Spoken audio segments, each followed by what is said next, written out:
과거를 통한 교훈, 미래에 대한 지침이라고 하는 제목으로 말씀 증거할 때 우리 함께 은혜 받는 시간 되어지길 원합니다. 우리 잠시 먼저 기도드리겠습니다. 사랑과 은혜가 풍성하신 아버지 하나님 감사합니다. 주신 말씀을 통해서 아버지 하나님의 뜻을 헤아려 이제 믿음의 종들이 순종의 그 다름질을 해나갈 수 있도록 주님 인도하시고 역사해 주시옵소서. 사단마귀 틈타지 못하도록 성령께서 안위하시며 인도하여 주실 줄 믿사오며 예수님의 이름으로 기도드립니다. 아멘. 예, 우리는 민수기 우리 지난주에 봤던 본문 말씀 상당히 많은 지명들이 나왔고요. 그 지명들의 위치와 또 그곳에서의 사건들이 어떻게 보면 자세히 기록되어지지 않은 그런 본문들을 봤는데요. 이제 오늘 우리가 함께 읽었던 이 본문, 이 단락에서는 그 이스라엘의 여정, 상당 부분이 사실은 이 민수기에 또 이렇게 같이 또 이렇게 기록되어져 있는 것들을 이렇게 보게 되어집니다. 예를 들어서 이 단락에 삽입되어진 그 아론의 죽음과 또 가나안 사람 아랏 왕 이야기는요, 우리 민수기 20장, 21장에 또 상세히 기록되어져 있는 부분이기도 합니다. 그 지나온 과거를 돌아보게 하신 하나님은 미래에 대한 말씀도 오늘 우리에게 주고 계시는 것을 보게 되어집니다.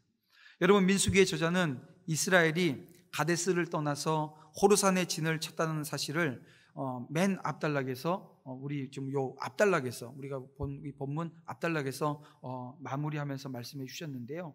여러분, 가데스는 이스라엘 역사에 있어서 어떻게 보면 의미 있는 장소 중에 하나입니다. 신명기는 가데스 바네아에서 떠나서 세렛 시내를 건너가기까지 38년이라고 하는 시간이 지났다라고 소개할 뿐인데요.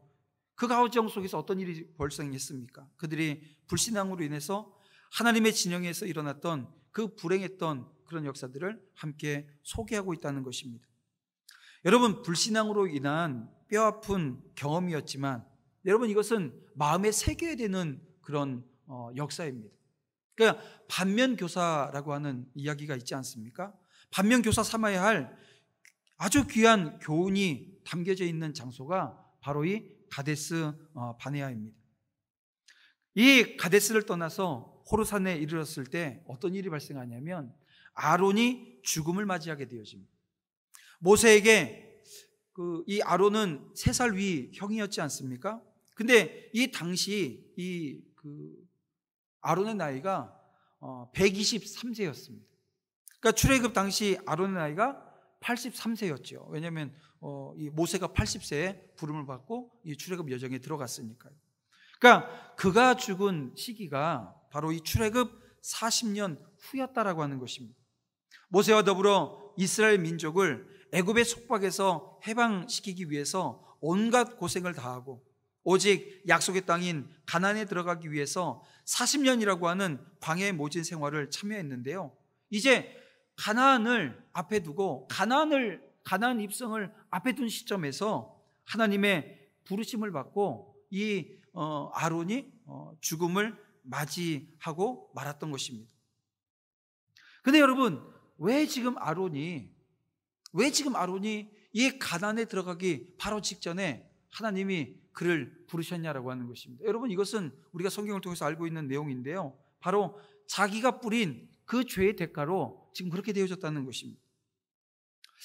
20장 10절에서 13절 말씀을 보게 되어지면 아론이 모세와 더불어서 백성들 앞에서 하나님의 영광을 드러내지 않고 자신들의 영광을 드러냈기 때문에 하나님께서 모세와 아론으로 하여금 가나안 땅에 들어가지 못하도록, 이 모세도 그렇지만 이 아론도 그래서 들어가지 못한 거거든요. 그래서 오늘 우리는 이 아론이 가나안에 들어가지 못한 이 사건을 통해서 신앙의 지도자라고 하는 사람들, 이 교회에서 앞에 서 있는 사람들, 또 제가 광고 시간에 말씀드렸지만 우리 교회 중직자라고 여겨지는 그 많은 분들이 어떠해야 되는가, 어떤 자세와 어떤 마음가짐으로 우리가 사역에 임하고 또 직분을 감당해야 될 것인가 라고 하는 것을 오늘 우리가 배울 수 있다는 것입니다. 그것은 바로 하나님을 대신해서 자신의 영광을 받으려고 하는 그 교만한 모습은 없어야 된다는 거예요. 가만히 살펴보면 다른 사람들을 지도하는 신앙의 지도자들은 대부분 남들보다 많은 은사를 가지고 있고요, 능력을 받은 사람들입니다. 여러분, 우리 교회 안에 보십시오. 교회 안에서 누구보다도 조금 더 나은 은사가 있고 능력이 있게 되어지면 앞에 서게 되어집니다. 이거는 여러분 자명한 일 아니겠습니까? 그것은 다 하나님께서 성도를 돌보게 하기 위해서, 여러분 오늘 우리에게 그 직분을 주신 것, 목사의 직분을 주고 장로의 직분을 주고 안수집사, 권사, 또 여러 가지 교회 안에서 섬기는 자리에 직분을 주신 이유가 무엇입니까? 그것은 성도를 돌보라고 주신 직분이라는 거예요. 이 돌본다는 것은 오늘 우리가 돌아보는 손과 발이 있어야 되지만 제일 먼저는 뭐예요? 눈으로 볼 수 있어야 되고요. 눈으로 봤으면 마음으로 느낄 수 있어야 돼요. 그리고 마음으로 느끼는 데서 또 멎지게 되어지면 그것도 아닙니다. 손과 발이 되어지는 거예요. 그래서 하나님께서는 오늘 저와 여러분에게 정말 특별한 은총을 허락해 주신 거죠. 그래서 그들은 성도들을 지도할 때 많은 권능을 행하게 되어지고, 또 그로 인해서 사람들로부터 존경도 받고 칭찬도 받게 되어집니다. 근데 문제는 뭐냐면요, 어느 날 마치 자신이 하나님과 같은 능력을 가진 존재라고 착각하게 되어지는 경우들을 오늘 우리가 보게 되어집니다. 근데 본인은 아니라고 하는데 보이잖아요. 그 보이는 모습들이 있거든요. 그래서 지금까지는 하나님의 이름으로 행했던 모든 것들이 그때부터는 뭐예요? 자기 이름으로, 자기의 능력으로 베풀게 되어지는 것입니다. 여러분, 이것이 우리가 다 아는 대로 이 이단들이 갔던 길입니다. 여러분, 우리 그 한국 땅에 있는 이단들이요, 처음부터 나 이단이요 하고 시작되는 이단들은 없어요. 시작은 우리가 똑같이 시작을 했는데 어떻게 되어진 겁니까? 나중에는요, 그 하나님이 계셔야 될 자리에 자기가 앉아 있는 거예요. 하나님이 받아야 될 영광을 자기가 받고 있는 것입니다. 여러분, 오늘 우리 도남제일교회도 그럴 수 있어요. 뭐냐면 하나님이 계셔야 될 자리에 교회가 서 있고, 하나님이 받으셔야 될 영광을 교회가 받고 있다고 한다면, 그거 여러분 오늘 우리가 경계해야 되고요, 그거 여러분 우리가 분별할 수 있는 영적인 능력이 오늘 우리 가운데 있어서, 혹여 그런 모습이 우리 가운데 보이게 되어지면 여기저기서 그건 아니라고, 그렇게 가면 안 된다고, 그리고 기도하는 자리에서 그것을 분별할 수 있는 능력을 달라고 강구하면서 계속해서 오늘 우리의 공동체가 갱신되어지고 변화되어지며 하나님 말씀, 그 말씀을 찾아가는 그런 은혜의 역사가 저와 여러분 가운데 있어야 된다는 것입니다. 그렇습니다. 오늘 우리는요, 한순간도 자신에게 있는 능력과 내가 가지고 있는 은사의 근원이 하나님이시라고 하는 것을 잊어버려서는 안 됩니다. 그래서 말 한마디 할 때도 참 이게 어려운 것 중에 하나인데요, 그 말 한마디 선포할 때도 그렇지만 성도를 위해서 기도할 때도 마찬가지고, 은사와 능력을 행할 때 역시도 철저하게 하나님의 이름으로 하고 모든 영광을 하나님께 돌려야 된다는 것입니다. 그 어떤 경우에도 하나님의 영광을 가로채려고 해서는 안 되는 것입니다. 주목받으려고 해서도 받아서도 안 되는 것입니다. 하나님만 바라보고 그분께 영광 올려드리는 저와 여러분 다 되어지기를, 또 이것을 회복해 나가는 것이 오늘 우리가 서야 되는 자리라고 하는 것을 다시 한번 기억해서 모든 것을 하나님께 돌려드리는 은혜가 있기를 주님의 이름으로 축원함을 드립니다. 성도 여러분, 아론의 죽음은 40년 세월, 여러분 이것은 형벌이었지 않습니까? 그 불순종했던 그 과정 중에 하나님께서 주신 형벌이었습니다. 이 형벌이 이제 막바지에 다다랐다. 그리고 출애굽 2세대가 가나안으로 입성할 날이 가까웠다라고 하는 것을 의미하게 되어집니다. 불순종의 세대가 저물고 있다는 거지요. 아론의 죽음 이후에 기록되어진 가나안 아랏 왕과의 전쟁 기사는 승리를 그래서 기억하게 하는 것입니다. 이 아랏 왕과의 이 전쟁, 이것은 이스라엘 백성들에게 이제는 우리가 승리하겠구나, 하나님께서 인도하심으로 말미암아 이 길을 가기에 내가 부족함이 없는 것이 아니라 부족함이 없으신 그 하나님께서 나를 지키시고 인도하시기에 내가 승리할 수 있구나 라고 하는 이 눈을 뜨게 되어지고요, 확신을 갖게 되어지는 것입니다. 그래서 이곳에 삽입되어진 이 아론의 죽음, 또 가나안 사람 아랏 왕 이야기는요, 불순종했던 이스라엘이 실패하고 진멸당했지만 여호와를 신뢰하는 이스라엘은 승리한다라고 하는 것을 오늘 우리에게 교훈해주고 있는 것입니다. 애굽을 떠난 지 40년입니다. 여러분, 이 40년 만에 이스라엘은 요단 강가에 이르게 되어집니다. 그리고 가나안이 이제 눈앞에 들어옵니다. 다가왔다는 거예요. 여러분, 과거를 통해 교훈을 얻게 하신 하나님은 이제 미래에 대한 지침을 주셔요. 이 지침의 핵심은 다른 것이 아닙니다. 철저한 순종입니다. 그래서 이 출애굽 2세대들에게 하나님께서는 모세를 통해서 새롭게 율법을 주셨잖아요. 그 새롭게 준 율법이 그 새로운 율법이 아니고요, 이 시내산에서 받은 율법을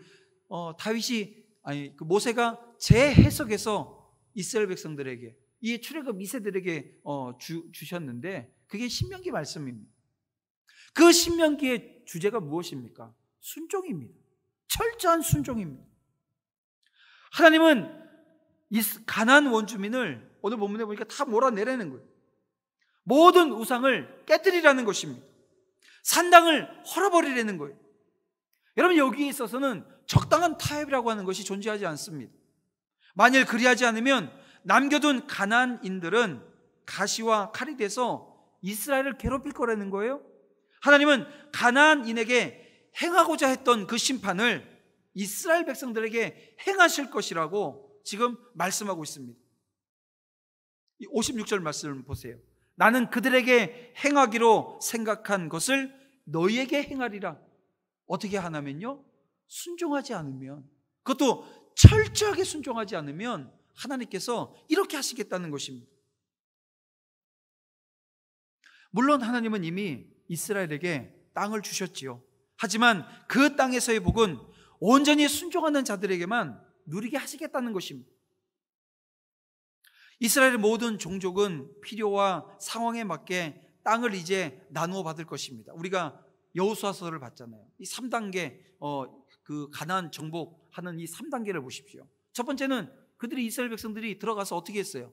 이 가나안의 중요 거점들, 다시 말하면 12지파가 이제 살아야 되지 않습니까? 9지파 반이 정확한 거긴 하지만 이 9지파 반이 들어가서 살아야 될 이 가나안 땅, 이 땅의 중요 거점들을 일단 먼저 점령하게 합니다. 그리고 어떻게 해요? 땅을 분배해요. 그리고 여호수아가 죽고 이제 그 출애굽 2세대들이 온전히 그들이 어떻게 해야 됩니까? 그 땅을 정복해 나가는 것, 이게 3단계 가나안을 정복해 나가는 과정이었는데요,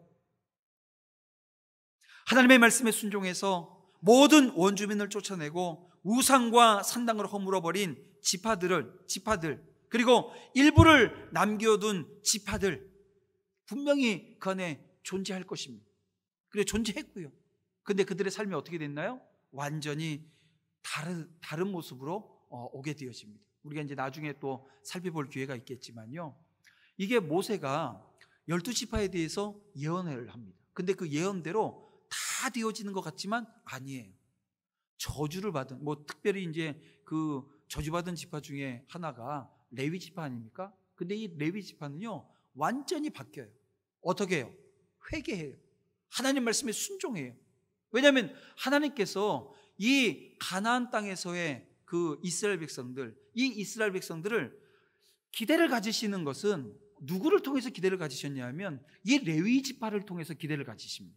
그래서 여러분, 성경을 잘 보게 되어지면 하나님께서 그 레위 지파를 통해서 이루실 그 가나안에 대한 소망이, 그 레위 지파가 해야 되는 그 사역들, 그들이 그 모세의, 그리고 그 아버지 야곱의 그 예언대로 되어져서 다 흩어지는 것 같지만 그 흩어짐이 이스라엘 백성들을 거룩한 하나님의 공동체로 묶어나가는 아주 기둥과 같은 역할들.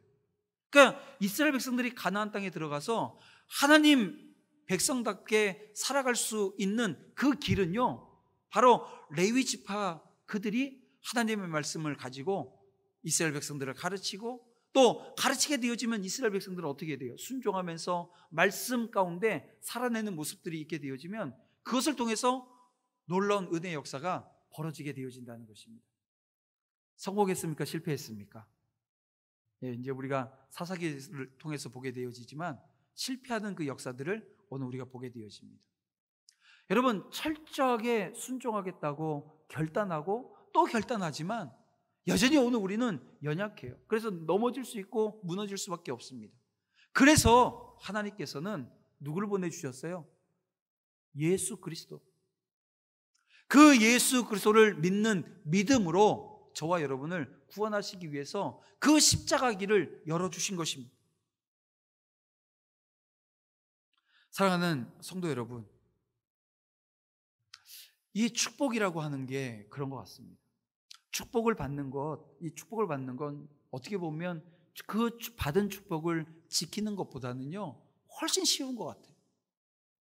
내가 건강의 축복을 받고 내가 물질적인 축복을, 그러니까 이 땅에서 받을 수 있는 많은 축복들이 있지 않아요? 근데 그 축복을 받는 것, 이게 받는 것보다 사실 지키는 것이 상당히 어렵다라고 하는 것입니다. 보세요. 오늘 여호와 하나님께서 이스라엘 백성들에게 그 축복 주겠다. 어떻게 하면요? 순종하면. 그래서 순종함으로 말미암아 그 축복들을 하나하나 쌓아나가기 시작하는데요. 이스라엘 백성들이 나중에 이제 사사기를 통해서 보게 되어지지만 그들이 그 하나님을 떠나는 그 과정을 보게 되어지면 악한 행위를 통해서 하나님이 징계하시면 그들이 회개하고 하나님이 회개하게 되어지면 사사를 보내서 구원해 주고, 그런데 어떻게 해요? 또 잊어버려요. 망각해 버리는 겁니다. 또 망각해서 다시 또 죄를 범하고, 또 그 죄를 범하는 과정 속에서 회개하면 하나님께서 또 용서해 주시고, 그러니까 하나님은 계속해서 선택한 하나님의 자녀들이 바른 길을 가게끔 하시는데요. 그래서 오늘 우리가 하나님이 주신 그 은혜를 지켜내는 것, 이게 얼마나 어려운 일인가라고 하는 것을 이스라엘 역사 가운데 우리는 보게 되어진다는 것입니다. 축복받기 전보다 더 신앙적으로 부지런하고요, 죄악을 멀리하면서 헌신과 충성을 바칠 때 우리가 받은 축복을 지킬 수 있다, 그리고 누릴 수 있다는 것, 여러분 이것을 기억하고 잊지 마시길 바랍니다. 여러분은 어떤 축복을 하나님께로부터 받으셨나요? 또 그것을 누리는 것만으로 혹여 만족하고 계시지는 않습니까? 하지만 그것을 지키는 것, 이게 더 중요하다는 것입니다. 그러면 지키려면 어떻게 됩니까? 더 깨어 기도하고 충성해야 되는 거예요. 믿음에 서기 위해서 부단히 노력해야 된다는 것입니다. 그러면 언제 사단이 우리 마음을 틈타서 그 하나님이 주신 그 축복을 빼앗아갈지 모른다는 겁니다. 여러분, 오늘 우리가 깨어 있어야 합니다. 그 깨어 있기 위해서 여러분 정말 수많은 노력들이 저와 여러분 가운데 있어야 하는 거예요. 여러분, 저는 제 고백 하나만 하고 말씀을 좀 정리하겠습니다. 제가 일주일에 보는 그 성경의 그 양과 또 말씀을 준비하면서 그 말씀을 준비하는 양과 또 그러면서 또 예배를 준비하면서 그 말씀을 준비하면서 기도 준비하고 또 기도하면서 준비하는 그 모든 시간들을 하게 되어지면요, 아마 지금 도남제일교회에서 저보다 말씀 많이 보고 저보다 기도 많이 하고 저보다 이 신앙생활 더 열심히 하기 위해서 부단히 노력하는 사람이 과연 누가 있을까? 이건 교만해서 그런 게 아니라 제가 그만큼 많은 시간을 할애해서 그 자리에 서 있습니다. 여러분들은 생업을 하시지만 저는 이 하나님의 말씀을 묵상하고 또 묵상한 것으로 설교를 준비하고 여러분들을 가르치기 위해서, 말씀 전하기 위해서 많은 시간들을 쓰고 있습니다. 제가 이때까지 살면서 이렇게 많은 시간을 이렇게 써본 적이 없어요. 그래서 제가 안경을 여기저기다 두고, 왜냐하면 뭐 책 보지 않으려면 이 안경이라고 하는 게 왜 필요하겠습니까? 필요 없습니다. 여기도 둬야 되고 저기도 둬야 되고, 왜냐하면 책을 조금만 보면 침침하니까 무조건 써야 되거든요. 독서량도 옛날보다는 지금 정말 많이 늘어났습니다. 그런데요, 그렇게 많은 시간을 씀에도 불구하고 여러분, 저도 이 하나님의 말씀에 순종해서 그 하나님의 말씀대로 살아내며 지켜내는 게 너무 힘들어요. 너무 힘들어요. 쉬운 일이 아니라는 것입니다. 말씀을 알면 알수록, 깨달으면 깨달을수록 그 자리에 서서 하나님, 내가 알게 되어진 이 말씀이 내 삶 가운데 나타나기를 원합니다. 그런데요, 조금만 무슨 변화들이 생기게 되면 신경이 확 곤두서 버리고요. 이 곤두서게 되어지면 가장 가까운 사람들한테는 말이 그냥 쉽게 나가는 거예요. 말로 상처 줄 때가 있고 행동으로 상처 줄 때가 있고, 이게 그런 모습을 보게 되어진다는 거예요. 하나님이 주시는 그 말씀을 봄으로 말미암아 주시는 놀라운 은혜가 있고 축복이 있음에도 불구하고, 또 이게 한켠에서는 내가 그대로 살아내지 못하는 그런 저의 자신의 모습을 보면서 안타까움이, 정말 제가 저를 볼 때 그 안타까움이 작지가 않은 거예요. 사랑하는 성도 여러분, 그만큼 힘들다라고 하니, 그만큼 이 하나님의 말씀 순종하며 나가는 게 쉽지가 않습니다.